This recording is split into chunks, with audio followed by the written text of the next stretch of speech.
doing our best with making masks and doing testing and all those things. But in the end, we have to trust the Lord. And so that's really what this whole message is about.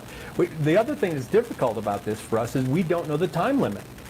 Like, is this going to last for, I know that we've had 15 days to slow the spread. That's what the president's initiative right now is. So if you're sick, don't go out in public. If you have a fever and if you think you might have COVID-19, go get tested. But they're like, so for 9 days, we're shutting everything down. You're not technically quarantined. You still have the freedom of movement, but, things, this is how we're trying to slow the spread of the disease right now.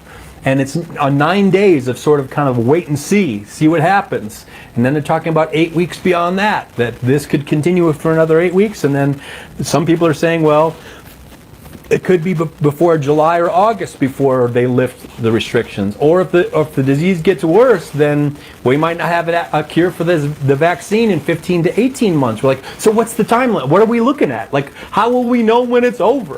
And I think everyone is feeling that way. Guess what? None of us know ever how much time we have in life. So just get over the idea of the fact that you can control everything.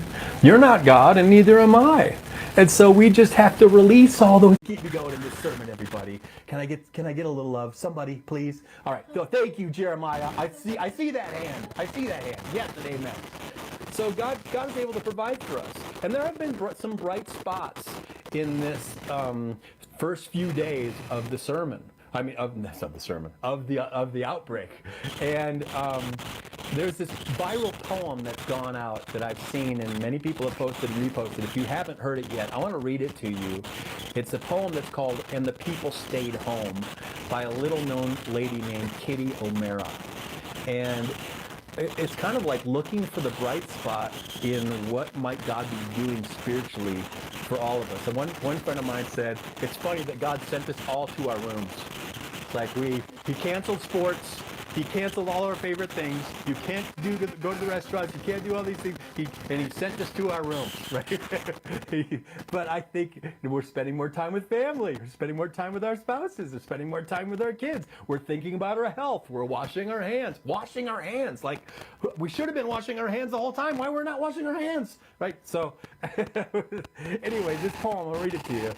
It says this: and the people stayed home and read books and listened and rested and exercised and made art and played games and learned new ways of being and were still and listened more deeply.